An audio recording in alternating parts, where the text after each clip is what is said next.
ধোনির পরে যুবরাজের জীবন নিয়ে তৈরি হচ্ছে ছবি। কি বললেন ভারতের প্রাক্তন অলরাউন্ডার? ভারতের প্রাক্তন অধিনায়ক মহেন্দ্র সিংহ ধোনির জীবন ও কেরিয়ার ধরা পড়েছিল বড় পর্দায়, বাণিজ্যিক সফল হয়েছিল সেই ছবি। এবার ভারতের আরেক প্রাক্তন ক্রিকেটার যুবরাজ সিংয়ের জীবনভিত্তিক তথ্যচিত্রের ঘোষণা করা হয়েছে। মঙ্গলবার ছবির নির্মাতারা জানিয়েছেন খুব তাড়াতাড়ি শুটিং শুরু হবে।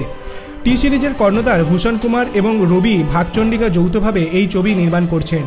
রবি আগে সচিন টেন্ডুলকারের ওপর একটি তথ্যচিত্র সচিন এ বিলিয়ন ড্রিমসের প্রযোজক ছিলেন।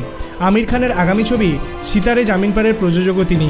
একটি বিবৃতিতে জানানো হয়েছে, এই ছবি যুবরাজের জীবন ও তার কেরিয়ার 2007 সালের বিশ্বকাপে 6 বলে 6 ছক্কা, মাঠের বাইরে তার লড়াই, 2012 সালে তার প্রত্যাবর্তন তুলে ধরা হবে। এই ছবি অনেক তরুণ ক্রিকেটারকে তাদের স্বপ্ন পূরণের দিকে আরও এগিয়ে নিয়ে যাবে বলে জানিয়েছেন নির্মাতারা।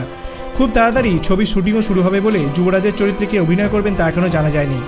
এই ছবি নিয়ে খুব আশাবাদী যুবরাজও। তিনি বলেন, আমার জীবন ও কেরিয়ার গোটা বিশ্বের সামনে তুলে ধরার পরিকল্পনা করছেন ভূষণ ও রবি। তার জন্য ওদের ধন্যবাদ। ক্রিকেট আমার সবথেকে বড় ভালোবাসা। ক্রিকেট আমাকে সবসময় শক্তি জুগিয়েছে। আশা করছি এই ছবি দেখে অনেকে এগিয়ে যাওয়ার শক্তি পাবেন, তাহলেই এই ছবি সফল হবে। আপনার কি মনে হয়, মহেন্দ্র সিংহ ধোনির জীবন কাহিনীর ওপর নির্মিত ছবির মতো যুবরাজ সিংয়ের জীবন কাহিনীর ওপর নির্মিত ছবিও কি বাণিজ্যিকভাবে সফল হবে? আপনার অভিমত আপনি কমেন্ট সেকশনে জানাতে পারেন। ভিডিওটি ভালো লাগলে লাইক করবেন, চ্যানেলটিকে সাবস্ক্রাইব করতে ভুলবেন না। ধন্যবাদ।